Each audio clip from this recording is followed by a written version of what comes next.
किसी ने रजिस्ट्री तक कराई नहीं हुई, ना आईके ने रजिस्ट्री कराई हुई है, ना किसी और ने करवाई है। मैं बार बार एक चीज़ पहले भी अर्ज़ की थी कि मुझे मियाँ साहब की हेल्थ के ऊपर आने वाले वक्त में कुछ 1-2 महीनों में बड़े क्वेश्चन मार्क नज़र आ रहे हैं। मियाँ शहबाज शरीफ और मियाँ नवाज शरीफ दोनों दो जायचे पाकिस्तान की सियासत में ऐसे हैं कि जिनको पढ़ते हुए मुझे टाइम लगता है। एक आईके, एक आसिफ अली जरदारी। बिलावल जो है, ये नहीं है कि बिलावल भी प्रीमियरशिप के ऊपर या प्राइम मिनिस्टर आ जाएंगे, वो तो चांस मुझे नहीं लगते। सलाम पाकिस्तान के साथ नाजरीन, मैं हूं आपका होस्ट अब्दुल कदीर। नाजरीन, हमारे साथ मौजूद हैं हैदर जाफरी साहब, एस्ट्रोलॉजर हैं, सितारों के हवाले से बताते हैं, रूहानी इल्म भी रखते हैं, रूहानी इलाज भी बताते हैं। आज हम इनसे बात करें मियाँ साहब की जो है एक्टिविटीज़ काफ़ी तेज़ हो गई हैं, और उसके बाद जो है बिलावल साहब आजकल कुछ ज़्यादा ही गरज रहे हैं नून लीग पर, और पता नहीं उनको किस चीज़ का। कोई एक डेट, कोई एक महीना, कोई एक हफ़्ता, कब खान साहब बाहर आ रहे हैं? खान साहब जल्दी ही आ जाएंगे जी। मैंने इस वक्त तो मैं कुछ नहीं कह सकता, बड़ी सीधी सी बात है, जो चीज़ मेरे सामने क्लियर नहीं है मैं उसके बारे में कोई बात नहीं करूँगा, मुझे डर लगता है जी। आईके ने आना तो बाहर है, मुश्किलात बढ़ेंगी अभी, लेकिन ये है कि अगर कोई ये सोच रहा है कि उनको कोई उम्र कैद करके कोई सालों अंदर रखेगा या 6-8 महीने ही अंदर रखेगा, तो अभी भी वो पॉसिबिलिटी नहीं नज़र आ रही, बिल्कुल क्लियर कट नहीं। इलेक्शन में हिस्सा ले रहे हैं? मुझे लगता है कि आईके इज देयर।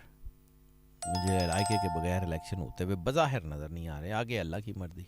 फिर कुछ ऐसी बातें भी हो रही हैं इस बारी किंग नहीं होंगे, किंग मेकर होंगे।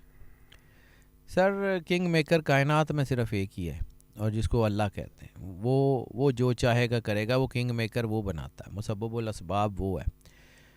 कभी दुनिया में बड़े बड़े जो फ्रेंच रेवोल्यूशंस के वक़्त उसको जो है ना, वो बादशाह को एहसास भी नहीं था कि क्या हो गया। वो जो अलामा साहब ने कहा था ना कि ग़ुलामों ने तोड़ दी, जब मिसरा भूल गया कि वो जो आकाओं के खैमों की तनाब, तो वो ऐसे ही होता है, ये अनएक्सपेक्टेड ही होता है, आनन फानन ही होता है। ये कोई चीज़ ऐसे ट्रिगर कर जाती है, करवाने वाला अल्लाह ही होता है। ठीक है, जब ये जो बड़ी बड़ी चीज़ों को जवाल आया था, तो कोई सोच सकता था चंगेज़ खान की या कोई हलाकू खान की सल्तनत को जवाल होगा।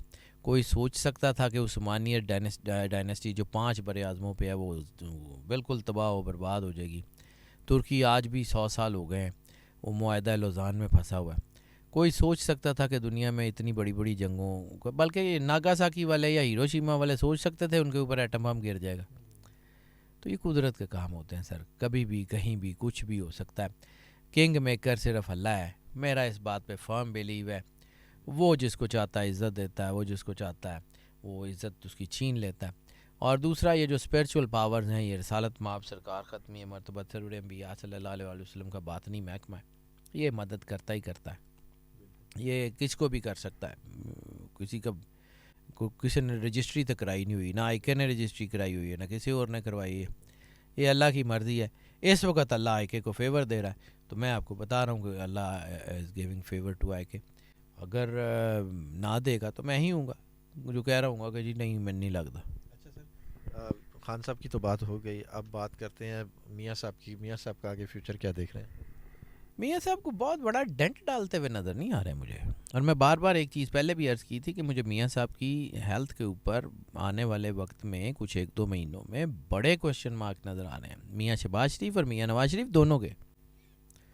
और पहले तो मियाँ नवाज शरीफ साहब का था, अब शहबाज शरीफ साहब की भी सेहत का मसला है। मैंने तो दोनों अर्ज़ किया कि दोनों के ऊपर मुझे लग रहा है कि क्वेश्चन मार्क्स हैं। और आ, दूसरी बात कि अगर उनकी अगली जनरेशन्स की बात कर रहे हैं, तो फिर मरियम से निस्बतन तगड़ा जो कैंडिडेट होगा वो हमज़ा होगा। मरियम से निस्बतन तगड़ा कैंडिडेट। नवाज शरीफ से तगड़ा शहबाज शरीफ। शहबाज शरीफ साहब के चांस जो हैं वो फिर बेहतर हैं, लेकिन नवाज शरीफ साहब मुझे प्रीमियरशिप ऑफ पाकिस्तान के ऊपर आते हुए तो बिल्कुल भी नज़र नहीं आ रहा है। मैं कैटेगोरिकली, जैसे वो कहीं खान ने कहा था एब्सोल्युटली नॉट, तो एब्सोल्युटली नॉट। आप भी उसी पे ही हैं। अच्छा सर, बिलावल साहब के आजकल इलेक्शन की तैयारियां शेयरियां कर रहे हैं, बड़े यानी कि तीर बरसाए जा रहे हैं नून लीग पर, और उनका निशान तीर है तो उन्होंने तीर ही बरसाने हैं। लेकिन हाँ, बिलावल का जायचा बहरहाल, कोई समझे या ना समझे मेरी मर्ज़ी से, तो जाहिर सी बात है, मैं बिलावल का जायचा बहरहाल स्ट्रॉन्ग हुआ है। ठीक है,